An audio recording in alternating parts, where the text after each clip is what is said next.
Loving and Heavenly Father, ప్రేమగల పరలోకపు తండ్రి, Lord, speak to us and speak to me also. ప్రభువా మాతో మాట్లాడండి, నాతోనూ మాట్లాడండి. Let your Spirit pour upon us. మీ ఆత్మ మా మీద పని చేయనివ్వండి. Let your power touch us as we hear the word of God. మీ వాక్యం వింటూ ఉన్నప్పుడే మా పైన మీ శక్తి పని చేయనివ్వండి. Help us to receive your touch, Lord. మీ తాకుదల పొందుకోవడానికి మాకు సహాయం చేయండి ప్రభువా. In Jesus' holy name I pray. యేసు పరిశుద్ధ నామమున ప్రార్థిస్తున్నాను తండ్రి. Amen. Amen. Today we are going to dwell on the mind of Christ. ఈ రోజు మనము క్రీస్తు యేసు యొక్క మనసు అనే అంశం పైన ధ్యానిద్దాము. Christ chose to live using the same methods available to you and me. నీకు నాకు ఏ పరిస్థితులు అయితే అనుమతించబడ్డాయో ఆ పరిస్థితుల్లోనే ప్రభువు జీవించి ఉన్నారు, వాటినే అనుభవించి ఉన్నారు. He derived his power by prayer. ఆయన తన శక్తిని ప్రార్థనలో పొందుకొని ఉన్నారు.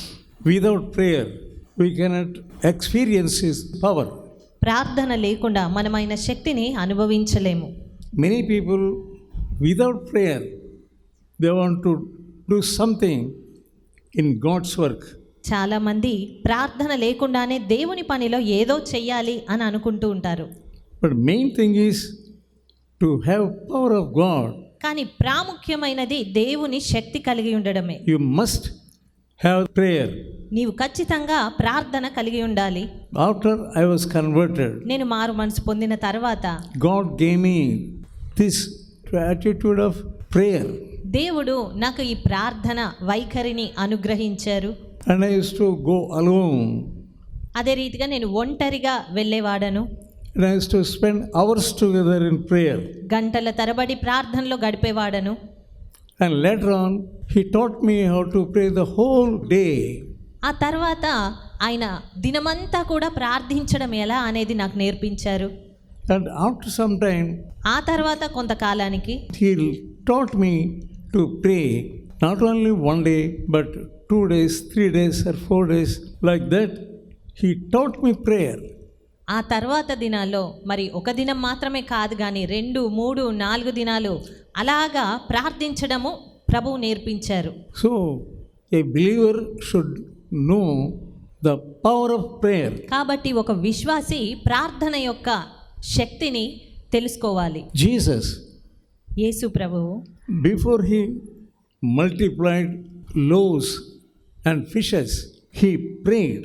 యేసు ప్రభువు రొట్టెలు చేపలను పంచకముందు లేదా వృద్ధి అవ్వకముందు ఆయన ముందుగా ప్రార్థన చేశారు. He told Peter, పేతురుతో చెప్పాడు, before he denied the Lord, పేతురు ప్రభువును ఎరగను అని ఆయనను తృణీకరింపక మునిపే చెప్పాడు, that Satan wants to sift him. సాతాను అతన్ని జల్లించబోతున్నాడు అనే సంగతి పేతురుకు చెప్పాడు. And then he said, ఆ తర్వాత I prayed for you. నేను నీ నిమిత్తము ప్రార్థించాను అని కూడా చెప్పారు. Today Jesus reigns from the throne of intercession. విజ్ఞాపన చేసేటువంటి సింహాసనము ఎదుట ప్రభువు ప్రార్థన చేస్తూ ఉన్నారు. The throne is intercessory throne. ఆ సింహాసనమే విజ్ఞాపన చేసేటువంటి సింహాసనంగా ఉంది. The book of Hebrews, హెబ్రీలకు రాసిన పత్రిక 7th chapter 7వ అధ్యాయము and verse 25. 25వ వచనము. Wherefore he is able to save them to the uttermost that come unto God by him, seeing he ever liveth to make intercession for them. 25. ఈయన తన ద్వారా దేవుని యొద్దకు వచ్చువారి పక్షమున విజ్ఞాపనము చేయుటకు నిరంతరము జీవించుచున్నాడు గనుక వారిని సంపూర్ణంగా రక్షించుటకు శక్తిమంతుడై ఉన్నాడు. He is able to save them to the uttermost. ఆయన సంపూర్ణంగా రక్షించుటకు సమర్థుడు. For that he is interceding. అందు నిమిత్తమే ఆయన వారందరి నిమిత్తము విజ్ఞాపన చేయుచున్నాడు. So when we meditate these verses, God will give you faith. కాబట్టి ఈ వాక్యాలను మనం ధ్యానిస్తున్నప్పుడు ప్రభువు మనకు విశ్వాసం ఇస్తారు. Devil is an accuser of the brethren. సాతాను సహోదరుల మీద నేరము మోపువాడు. Always accusing. అన్ని వేళలా నేరారోపణ. He gives that mind to you. ఆ మనసే నీకు ఇస్తూ ఉంటాడు. If you are not ready to fight the devil, నీవు సాతానుతో పోరాడడానికి సిద్ధంగా లేకపోతే you will be defeated. నీవు ఓడిపోతావు. If you don't know the word of God, దేవుని వాక్యం నీకు తెలియకపోతే Romans 8th chapter, రోమీలకు రాసిన పత్రిక 8వ అధ్యాయము verse 34, 34వ వచనము. who is to condemn? It is he, Christ, that died. శిక్ష విధించువాడెవడు? చనిపోయిన క్రీస్తు యేసే. After death, he is risen. He is even at the right hand of God, who also maketh intercession for us. అంతేకాదు, మృతులలో నుండి లేచిన వాడును, దేవుని కుడిపార్శ్వమున ఉన్నవాడును, మన కొరకు విజ్ఞాపనం కూడా చేయువాడును ఆయనే. That is what he is doing. అదే ఆయన చేస్తుంది. He is an intercessor. ఆయన విజ్ఞాపనకర్త. He is intercession for us. ఆయన మన నిమిత్తము విజ్ఞాపన చేయుచున్నారు. If you do not intercess, నీవు కూడా విజ్ఞాపన చేయని వ్యక్తివైతే you will not be having the mind of Christ. క్రీస్తు కలిగిన మనసును నువ్వు కలిగి లేవు. To have the mind of Christ క్రీస్తు మనసు కలిగి ఉండడానికి is to put priority in prayer. ఆయన ప్రార్థనలో ఆయన యొక్క ప్రాధాన్యతను పెట్టారు. You must also put your priority on prayer.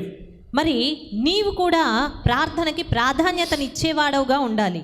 By praying, intercessing, ప్రార్థించుట ద్వారా, విజ్ఞాపన చేయుట ద్వారా he covers the transgressions of the mankind. మానవాళి యొక్క అతిక్రమములన్నింటినీ కూడా ఆయన ప్రార్థనలో తుడిచివేస్తూ వచ్చారు. That's what we see in Psalm 85 ఆ మాటలనే మనం కీర్తన 85లో చూడగలుగుతాము. and verse 2. 2వ వచనము. నీ ప్రజల దోషమును పరిహరించి ఉన్నావు, వారి పాపమంతయు కప్పివేసి ఉన్నావు, నీ ఉగ్రత అంతయు మానివేసి ఉన్నావు, నీ కోపాగ్నిని చల్లార్చుకొని ఉన్నావు. That's the mind of Christ. అది క్రీస్తు మనసు. He is covering your transgressions ఆయన నీ పాపములన్నిటిని, దోషములను కప్పి ఉన్నారు. and also forgiving and covering your transgressions. అదే రీతిగా నీ పాపములను క్షమిస్తూ నీ దోషములన్నిటిని కూడా కప్పి ఉన్నారు. 1 Thessalonica, మొదటి తెస్సలోనిక 5th chapter, 17th verse. 5వ అధ్యాయము 17వ వచనంలో చూసినట్టయితే, Pray without ceasing. ఎడతెగక ప్రార్థన చేయుడి. Then you will have the mind of Christ. అప్పుడు నువ్వు క్రీస్తు కలిగిన మనసును కలిగి ఉండగలుగుతావు. You can pray morning, afternoon and night. నీవు ఉదయకాలంన, మధ్యాహ్నమున, సాయంకాలంన ప్రార్థించవచ్చు. But here Paul says always without ceasing. పౌలు ఎల్లప్పుడూ ఎడతెగక ప్రార్థన చేయుడి అని చెప్తున్నాడు. Christ is bearing the burdens of mankind in intercessory prayer. క్రీస్తు ప్రార్థనలో విజ్ఞాపన చేయుటను బట్టి మానవాళి యొక్క భారములను మోస్తూ ఉన్నారు. That is intercessory burden for the church and for the whole world. సంఘమును కొరకు, అదే రీతిగా లోకమంతటి కొరకును విజ్ఞాపన చేయడము. If you want the mind of Christ, నీవు అలాంటి క్రీస్తు మనసు కలిగి ఉండాలంటే you must also pray without ceasing. నీవు కూడా ఎడతెగక ప్రార్థన చేయాలి. If you have some time, నీకు కొంత సమయము దొరికితే go to the prayer point. ప్రార్థన అంశం ఒకటి తీసుకోవాలి. How do you fulfill your role? ఏ రీతిగా నీకు ఇవ్వబడిన బాధ్యతను నువ్వు చేయగలుగుతావు? Identifying with Christ క్రీస్తులో గుర్తించాలి. by serving as priests. యాజకులుగా సేవించుటను బట్టి. So you are a priest. కాబట్టి మరి నీవు యాజకుడవు. So you must go instantaneously. నీవు ఎప్పటికప్పుడు వెళ్తూ ఉండగలగాలి ప్రార్థనలోనికి. That's your job. అది నీ బాధ్యత. Jesus made you as priests. యేసు ప్రభువు మనలను యాజకులుగా చేశారు. Revelation 1st chapter, ప్రకటన గ్రంథము 1వ అధ్యాయము verse 6. 6వ వచనము. And made us kingdom to his God and Father. ఆయన మనలను తన తండ్రియగు దేవునికి ఒక రాజ్యమును గాను యాజకులను గాను చేసెను. You are one of the staff of the kingdom of God. దేవుని రాజ్యంలో ఒక సభ్యుడవు నీవు. Mainly you are a priest. నీవు ఒక యాజకుడు. What is prayer? ప్రార్థన అంటే ఏంటి? Prayer is listening as well as speaking. ప్రార్థన అనగా వినడము, అదే రీతిగా మాట్లాడడము. God gives you listening ears ప్రభువు నీకు వినగలిగే చెవులను ఇస్తారు. during prayer. ఆ ప్రార్థనలో వినగలిగే చెవులను. Then you go on pray and pray and pray without ceasing. అలాంటప్పుడు నీవు ప్రార్థిస్తూనే ఉంటావు, ఎంత మాత్రం ఆపకుండా ప్రార్థిస్తావు. Then you are identifying yourself with Christ. You will give all the burdens which you hear to Christ. క్రీస్తుకు కలిగిన భారములన్నీ కూడా ఆయన నీకు చెప్తూ ఉన్నప్పుడు వింటూ ప్రార్థన చేస్తావు. Because you know Christ is interceding on his throne. ఎందుకంటే క్రీస్తు ఆయన సింహాసనం మీద ఉండి విజ్ఞాపన చేస్తున్నాడన్న సంగతి నీకు తెలుస్తుంది గనక. You should know and do the perfect will of God. దేవుని యొక్క పరిపూర్ణమైన చిత్తమును నువ్వు తెలుసుకోవాలి, చెయ్యాలి. That is the reasonable service of God. అది దేవునికి చేసే యుక్తమైన సేవ. And you represent Christ and meditate his blessings constantly and give those blessings to others also. అలాంటప్పుడు నీవు క్రీస్తు వలె గుర్తింపు నొందుతావు, క్రీస్తు ఆశీర్వాదాలు పొందుకుంటావు, ఇతరులకు సైతం ఆ ఆశీర్వాదాలను ఇస్తూ ఉంటావు ఎల్లప్పుడూ. Your attitude will be the same that of Christ. నీ వ్యక్తిత్వము, నీ వైఖరి అంతా కూడా క్రీస్తును పోలియే ఉంటుంది. Philippians 2nd chapter, ఫిలిప్పీలకు రాసిన పత్రిక 2వ అధ్యాయము 5th verse. 5వ వచనము. Let this mind be in you, which also in Christ. క్రీస్తు యేసునకు కలిగిన ఈ మనస్సు మీరును కలిగియుండుడి. Taking the very nature of a servant. ఆయన దాసుని స్వరూపమును ధరించుకొని ఉన్నారు. He humbled himself and became obedient. తన్ను తానే తగ్గించుకున్నారు, విధేయత చూపించిన వాడై ఉన్నారు. When we look at John the Baptist, మనము బాప్తిస్మం ఇచ్చి యోహాన్ను చూసినట్టయితే John 3rd chapter యోహాను సువార్త 3వ అధ్యాయము and verse 30. 30వ వచనము. What is the mind of a servant? ఒక దాసుని యొక్క మనసు ఏ రీతిగా ఉంటుంది? Here John the Baptist said ఇక్కడ బాప్తిస్మం ఇచ్చే యోహాను ఈ రీతిగా చెప్తున్నాడు about Jesus. యేసును గూర్చి ఈ రీతిగా చెప్పాడు, He must increase and I must decrease. ఆయన హెచ్చవలసి ఉన్నది, నేను తగ్గవలసి ఉన్నది. That is the lowliness of mind. అది దీన మనసు కలిగి ఉండడము అంటే. Philippians 2nd chapter, ఫిలిప్పీలకు రాసిన పత్రిక 2వ అధ్యాయము 3rd verse. 3వ వచనము. Let each esteem other better than themselves. ఒకనినొకడు తనకంటే యోగ్యుడని ఎంచుకోవాలి. But a natural mind, కానీ ఒక సహజంగా పనిచేసే మనసు మాత్రము you esteem yourself better than other fellow. నిన్ను నీవే ఇతరుల కంటే హెచ్చించుకుంటావు లేదా యోగ్యుడవు అని ఎంచుకుంటావు. Better than wife or better than husband. భార్య కంటే యోగ్యుడను లేదా భర్త కంటే యోగ్యురాల్ని అని. And esteem yourself before your friend or your neighbor or your relative. నీ స్నేహితుని ఎదుట, పొరుగువాని ఎదుట నిన్ను నీవే హెచ్చించుకుంటావు, యోగ్యుడవని తలంచుకుంటావు. You must cultivate this habit of esteeming others. కానీ ఈ యొక్క అలవాటు నువ్వు చేసుకోవాలి. ఒకనికంటే ఇతరులనే యోగ్యులు అని ఎంచేటువంటి అలవాటును మనం చేసుకోవాలి. That is the spiritual mind. అది ఆత్మానుసారమైన మనసు. When you are hungry, నీవు ఆకలిగా ఉన్నప్పుడు you must have the spiritual power. నీకు ఆత్మీయమైన శక్తి తెలిసి ఉండాలి. What is the spiritual power? ఆ ఆత్మీయ శక్తి లేదా ఆత్మీయ బలం అంటే ఏంటి? The word of God. దేవుని వాక్యపు శక్తి. It fills your stomach. ఆ దేవుని వాక్యమే నీ యొక్క పొట్ట నింపగలుగుతుంది. And he gives you power. అది నీకు శక్తిని ఇవ్వగలుగుతుంది. What does God's word say? దేవుని వాక్యం ఏమని చెప్తుంది? Man does not live by bread alone, but by the word of God. మానవుడు రొట్టె వలన మాత్రమే కాదు కానీ దేవుని నోట నుండి వచ్చు ప్రతి మాట వలన జీవించును అని. Then your mind will be staying on the word of God only. మరి అలాంటప్పుడు నీ మనసు దేవుని వాక్యం పైనే ఉంటుంది. The important verse, Matthew 6:33. మత్తయి సువార్త 6వ అధ్యాయం 32వ వచనం. Seek ye first the kingdom of God, దేవుని రాజ్యమును మొట్టమొదట వెదుకుడి, and he will give all your needs. అప్పుడు మీకు కావలసినవన్నీ కూడా ఆయనే మీకు ఇస్తారు. Everything will be added unto you.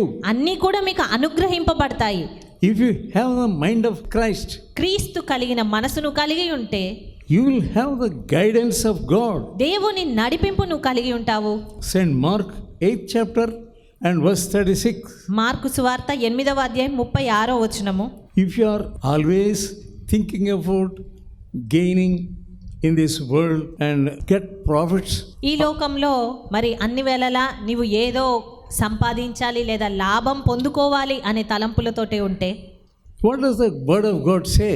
అలాంటి మనసు బట్టి ప్రభు వాక్యం ఏమని సెలవిస్తుంది? Mark 8th chapter verse 36. Mark సువార్త 8వ అధ్యాయం 36వ వచనము. What shall it profit a man if he shall gain the whole world and lose his soul?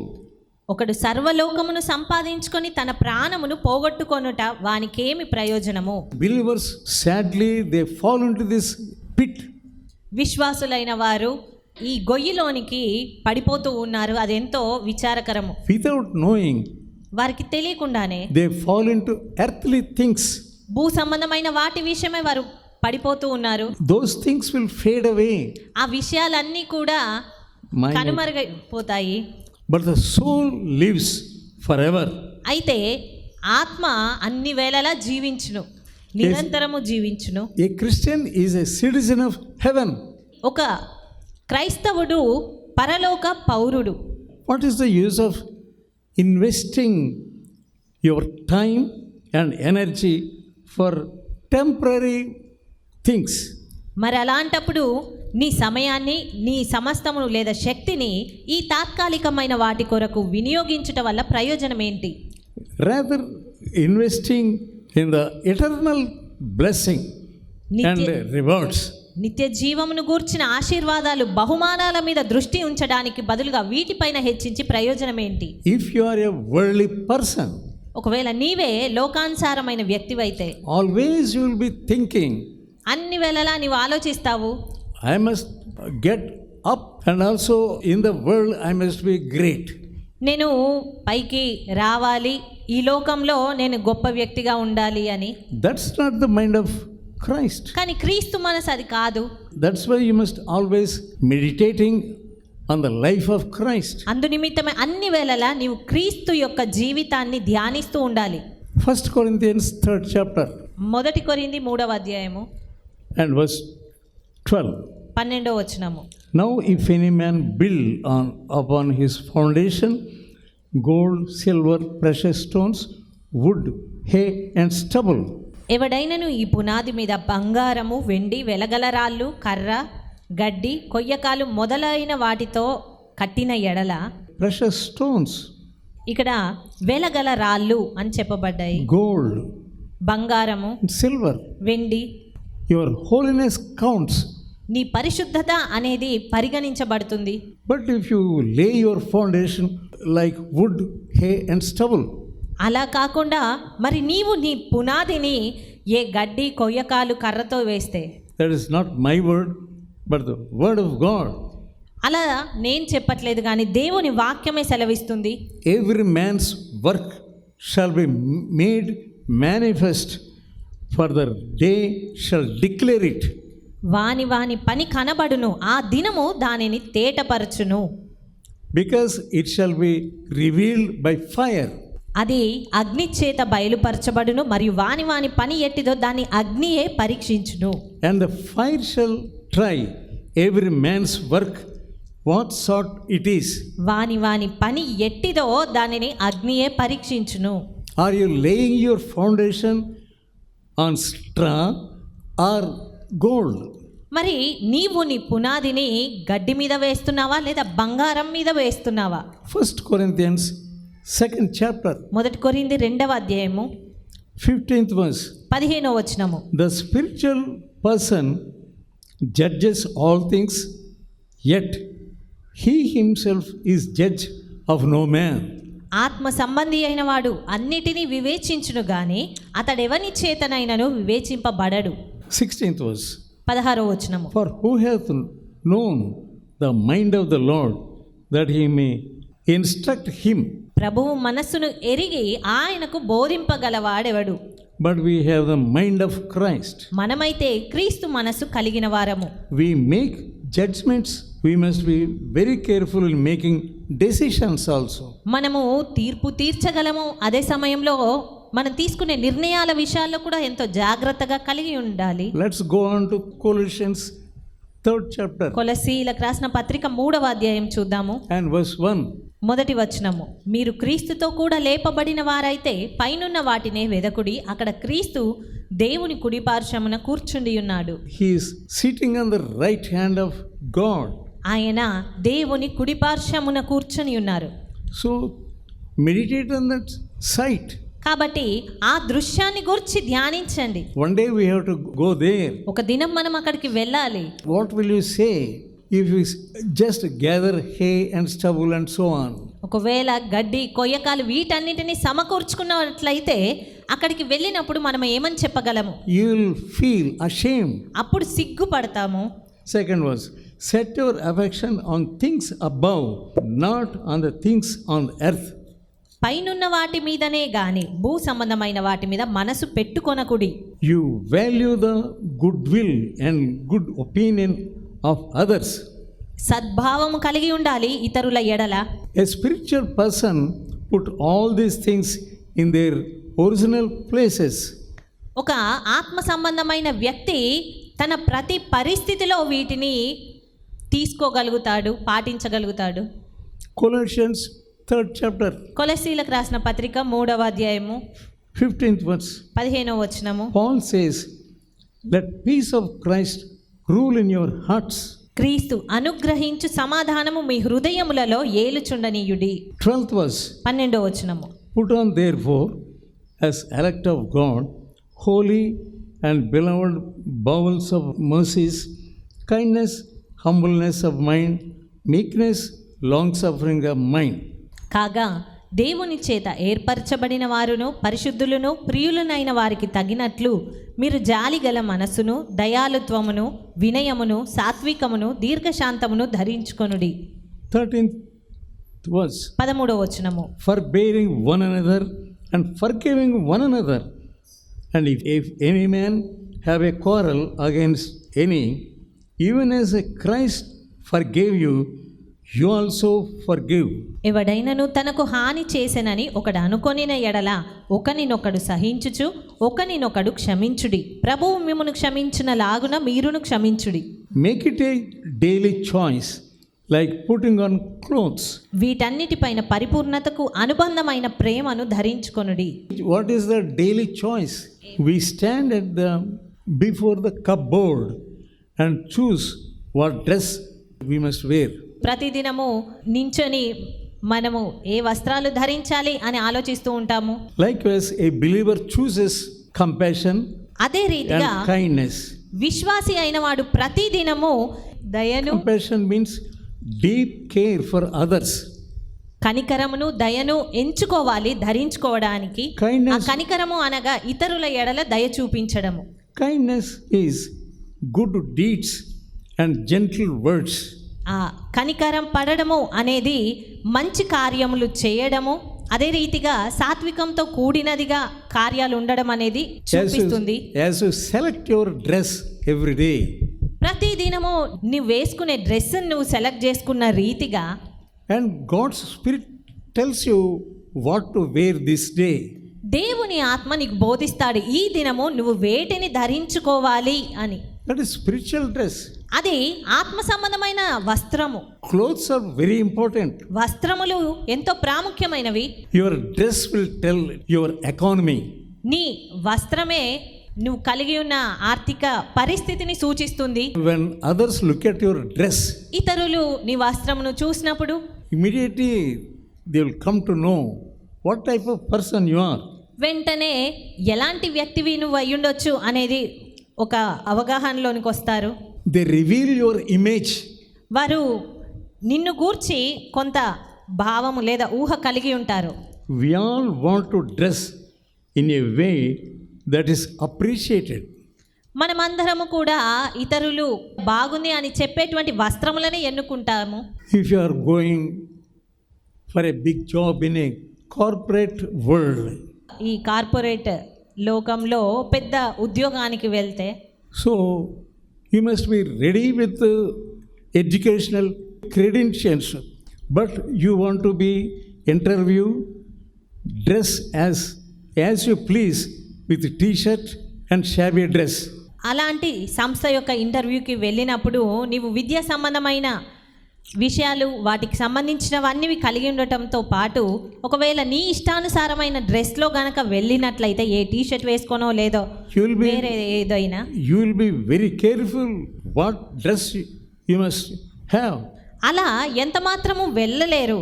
నువ్వు వెళ్ళేటప్పుడు వేసుకోవలసిన డ్రెస్ విషయంలో కూడా ఎంతో జాగ్రత్త కలిగి ఉంటావు. On the other hand, if you go apply for a job that involved hard manual labor, మరోవైపు went to interview with a nice coat and tie, wearing costly shoes, you can't get that job. ఇంకోవైపు చూసినట్టయితే ఒకవేళ నీవు కష్టపడి పని చేసేటువంటి ఉద్యోగం కొరకు నువ్వు వెళ్ళాల్సి వచ్చినప్పుడు మంచిగా రెడీ అయ్యి లేదా కోట్ వేసుకొని ఒక ఆడంబరంగా నువ్వు సిద్ధమై వెళ్ళినట్లయితే ఆ ఉద్యోగానికి నువ్వు ఎన్నిక చేయబడవు. You know that ఆ విషయం నీకు తెలుసు. doctor's dress is different. Doctors వేసుకునేటువంటి డ్రెస్ అది వేరే రీతిగా ఉంటుంది. The dress of a nurse is different.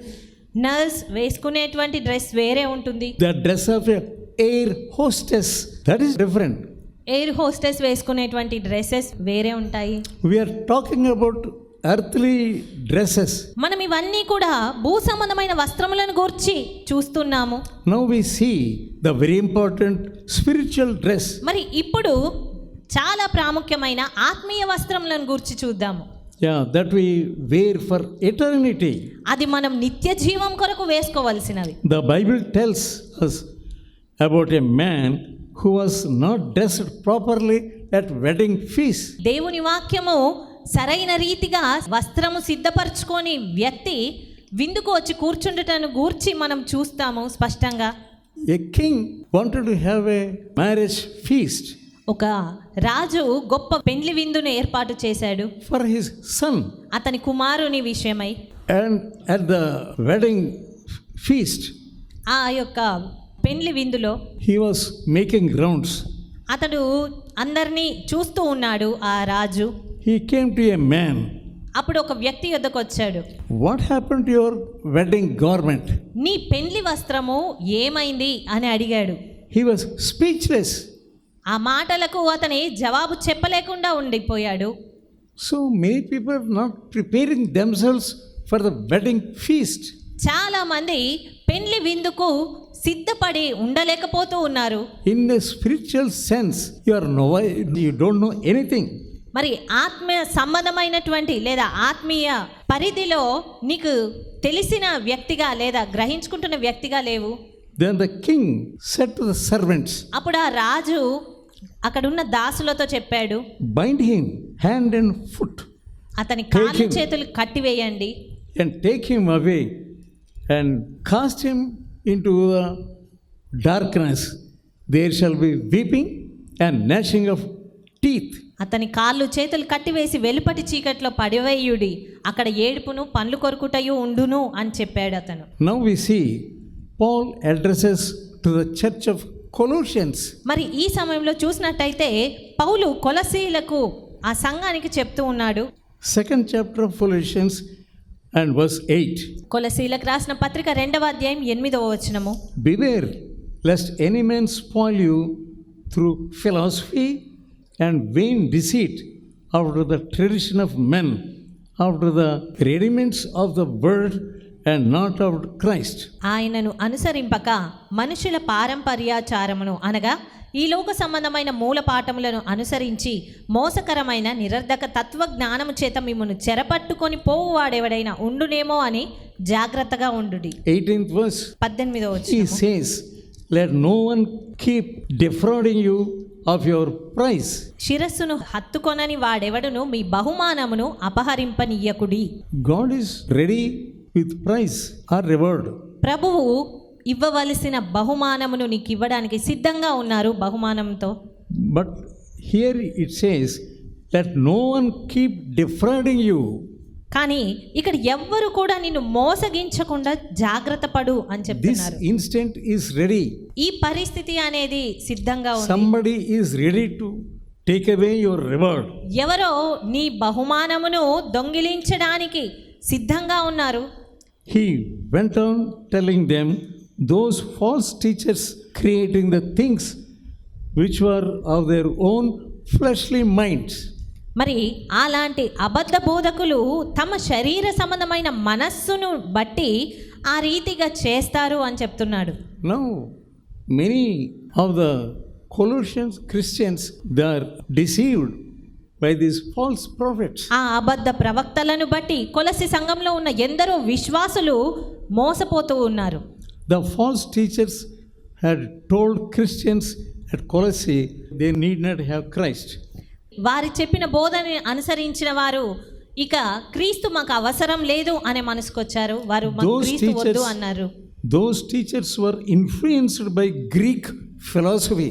మరి ఆ అబద్ధ బోధకులు గ్రీక్ తత్వజ్ఞానము చేత వారు ప్రభావితం చేయబడ్డారు. They look like Christians. వారు క్రైస్తవులనే వలనే కనబడతారు. They look like teachers. వారు బోధకుల వలనే కనబడతారు. But you do not know the inside of those false teachers. కానీ ఆ అబద్ధ బోధకుల లోపల ఉన్నది ఏంటి అనేది నీకు తెలియదు. In a way, teachers can easily influence the younger ones. యవనస్తులైన వారిని ఎంతో సులభంగా ప్రభావితం చేసే రీతిగా వారి బోధలు ఉంటాయి. Other teachers were of Jewish teachers. మరి ఇతర బోధకులు కూడా ఉన్నారు, యూదులు. They want Christians to continue and keep rules of the law. వారు క్రైస్తవులైన వారిని ధర్మశాస్త్రం పాటించాలని They చెప్తారు. did not believe Christ. అదే రీతిగా వారు క్రీస్తు యందు విశ్వాసం ఉంచరు. They are Jewish teachers, false వారు teachers. యూదులకు సంబంధించిన అబద్ధ బోధకులు. That they say, if you follow the law constantly, that is enough. That is salvation. వారు చెప్పేది ఏదనగా మీరు ధర్మశాస్త్రమును గనక సరిగ్గా పాటిస్తే అదే రక్షణ, అదే సరిపోతుంది అంటారు. So the devil takes hold of Christian teachers. మరి సాతాను క్రైస్తవ బోధకులను పట్టుకుంటూ ఉన్నాడు. And you say, he is also a Christian. కానీ నీవు వారిని చూసి వారు కూడా క్రైస్తవులే అంటావు. He looks like a good man. ఆయన మంచి వ్యక్తిలాగా కనబడ్డారు. But you do not know he is a false teacher. కానీ నీకు తెలీదు అతడు అబద్ధ బోధకుడు అని. Paul told them, Christ is first and he has all authority. పౌలు చెప్తున్నాడు క్రీస్తు మొదటివారు, అదే రీతిగా ఆయనకు సర్వాధికారం ఉన్నది అని. Colossians 1st chapter 14th verse. కొలసీలకు రాసిన పత్రిక 1వ అధ్యాయము 14వ వచనము. ఆ కుమారుని యందు మనకు విమోచనము అనగా పాప క్షమాపణ కలుగుచున్నది. He told them boldly, only in Christ మరి we will see redemption through his blood, even the forgiveness of sins. ధైర్యంగా ఆ కుమారుని యందు మనకు విమోచనము పాప క్షమాపణ కలుగుచున్నది అని చెప్పారు. That's how you must oppose these false teachers. If you know the word of God fully, నీకు దేవుని వాక్యము పూర్తిగా తెలిసి ఉంటే you can easily attack them and get victory over their sayings. సులభంగా ఆ అబద్ధ బోధకులు ఎదుర్కొనగలుగుతావు, జయం చూడగలుగుతావు. You must immediately say about the blood of Christ and redemption. అలాంటి వారితో వెంటనే నీవు క్రీస్తు యొక్క రక్తమును గూర్చి, ఆయన విమోచనమును గూర్చి చెప్పగలగాలి. And the devil flees away. అప్పుడు సాతాను పారిపోతాడు. 15th verse. 15వ వచనము. Who is the image of invisible God, the firstborn of every creature? ఆయన అదృశ్య దేవుని స్వరూపి అయి సర్వ సృష్టికి ఆది సంభూతుడై ఉన్నాడు.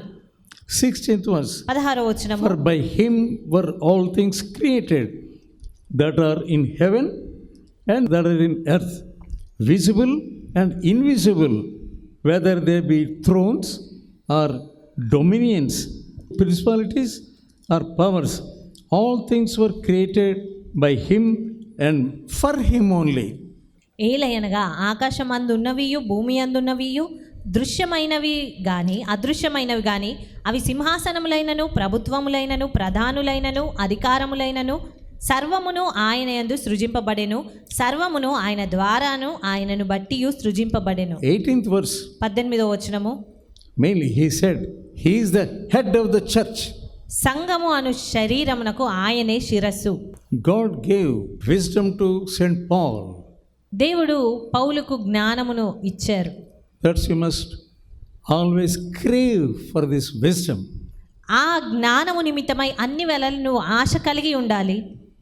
Paul begins to tell the Christians at Colossae that they too been buried with Christ and raised with Christ. పౌలు కొలసి సంఘంలో ఉన్నటువంటి క్రైస్తవులతో చెప్తూ ఉన్నాడు, వారు కూడా క్రీస్తుతో మరణించి క్రీస్తుతో పాటు తిరిగి లేవాలి అని. 3rd chapter 1st verse, 3వ అధ్యాయము 1వ వచనము. మీరు క్రీస్తుతో కూడా లేపబడిన వారైతే పైనున్న వాటినే వెదకుడి. Christ sits at the right hand of God. అదే రీతిగా క్రీస్తు దేవుని కుడి పార్శ్వమున కూర్చొని ఉన్నాడు. So set your affections on the things above, not on the things on the earth. పైనున్న వాటి మీదనే గాని భూ సంబంధమైన వాటి మీద మనసు పెట్టుకొనకుడి. When we have new identity and we have been changed, now we have new identity after your conversion. నీ మారు మనసు తర్వాత నీవు క్రీస్తులో నూతనమైన గుర్తింపును పొందుకొని ఉన్నావు, మార్పును పొందుకొని ఉన్నావు. Do you remember the death of Lazarus? లాజరు యొక్క మరణమును నువ్వు జ్ఞాపకం చేసుకుంటే, as recorded in the Gospel of John, యోహాను సువార్తలో రాయబడిన రీతిగా chapter 11. 11వ అధ్యాయము యోహాను సువార్త. You know that story. అక్కడ జరిగే ఆ కథంతా మనకు తెలుసు. Lazarus had been dead for 4 days. లాజరు మరణించి 4 దినములు అయ్యింది. Jesus told the people to remove the stone. అయినప్పటికీ కూడా ప్రభువు అక్కడున్న వారితో సమాధికి అడ్డుగా ఉన్న రాయిని తీసివేయండి అని చెప్తూ ఉన్నారు. John 11:40. యోహాను సువార్త 11:40. Jesus said to Martha, did not I tell you, if you believe you will see the glory of God? యేసు ప్రభువు మార్తతో చెప్తూ ఉన్నాడు, నీవు నమ్మిన ఎడల దేవుని మహిమ చూతువని నేను నీతో చెప్పలేదా? Then Jesus said, అప్పుడు మరలా యేసు, Lazarus, come forth. లాజరు బయటికి రా అని చెప్తున్నాడు. With hands and foot bound with the grave clothes. ఆ చనిపోయిన వాడు కాళ్ళు చేతులు ప్రేత వస్త్రములతో కట్టబడిన వాడై వెలుపలికి వచ్చెను. And Jesus said, unbind him and let him go. అప్పుడు యేసు ప్రభువు అక్కడున్న వారితో, మీరు అతని కట్లు విప్పి పోనీయుడని వారితో చెప్పెను. Why grave clothes? ఎందుకు ప్రేత వస్త్రాలు? They are meant for death. అవి మరణంను సూచించేవి. They serve no purpose for living. మరి జీవించి ఉన్నప్పుడు ఏ రీతిగా వాటిని ఉపయోగించుకోలేము. Grave clothes ప్రేత వస్త్రాలు will enslave you. అవి నిన్ను బంధించి వేస్తాయి. When we go from death to life, there are some things needed to put on. మరణము నుండి జీవమునకు వెళ్ళినప్పుడు ధరించవలసినవి వేరేవి ఉంటాయి. Goodbye to grave clothes. ఆ ప్రేత వస్త్రాలకు ఇక ముగింపు చెప్పాలి. We have put on a new nature and you have to get out of counterfeit love. మరి మనము నూతనమైన స్వభావమును ధరించుకోవాలి, మోసకరమైన ప్రేమ నుంచి విడుదల పొందాలి, And also pride, ఆ గర్వము నుంచి విడుదల పొందాలి, immorality, అనైతికత నుంచి విడుదల పొందాలి, unclean movies, అపవిత్రమైన సినిమాల నుంచి, uncleanness, అపవిత్రత నుంచి, evil desires and greed and anger and rage. అదే రీతిగా దురాశ నుంచి, కోపము నుంచి, ఆగ్రహము నుంచి విడుదల పొందాలి, slander. కొండెముల నుంచి. So these things you have to put on. వీటిని మనం ధరించాలి వాటికి బదులుగా. 12th verse in Colossians, put on who have chosen of God holy beloved bowels of malice, kindness, humbleness of mind, and meekness and long suffering. కొలస్సీలకు రాసిన పత్రిక 3వ అధ్యాయము 12వ వచనంలో చూసినట్టయితే వీటన్నిటికీ బదులుగా ఇప్పుడు ధరించవలసినవి కాగా దేవుని చేత ఏర్పరచబడిన వారును పరిశుద్ధులను ప్రియులైన వారికి తగినట్లు మీరు జాలిగల మనసును దయాలుత్వమును వినయమును సాత్వికమును దీర్ఘశాంతమును ధరించుకొనుడి. And 14th verse. అదే రీతిగా 14వ వచనము వీటన్నిటికీ పైన పరిపూర్ణతకు అనుబంధమైన ప్రేమను ధరించుకొనుడి. This is the dress for success. ఇది విజయము కొరకు వేసుకోవలసినటువంటి వస్త్రము. When you get success, నీవు విజయం పొందినప్పుడు there are rewards. నీకు బహుమానాలు ఉంటాయి. If you don't want rewards, నీకు బహుమానాలు వద్దనుకుంటే have grave clothes. అలాంటప్పుడు ప్రేత వస్త్రాలనే ధరించుకో. If you want to get out from those presence of the death, నీవు ఆ మరణం నుంచి బయటికి రావాలి అని అనుకుంటున్నావు, have this mind. ఆ మనసును కలిగి ఉండండి. Always look above. అన్ని వేళలా పై వాటిని గూర్చి లేదా పై వైపే చూడాలి. There Christ is there on the right hand of God. అక్కడ క్రీస్తు దేవుని కుడి పార్శ్వమున కూర్చొని ఉన్నారు. Have the dress of success. ఆ విజయమును సూచించే వస్త్రమును ధరించుకో. Let us pray. ప్రార్థించుకుందాము. Loving and heavenly Father, ప్రేమగల పరలోకపు తండ్రి, thank you, Lord, for giving us your word. మీ వాక్యమును మాకు ఇచ్చినందుకు కృతజ్ఞతలు ప్రభువా. Let this word dwell in these dear people. ఈ వాక్యము ఈ నీ ప్రియుల హృదయాల్లో నిలవనివ్వండి. Let them know the value of the eternal things.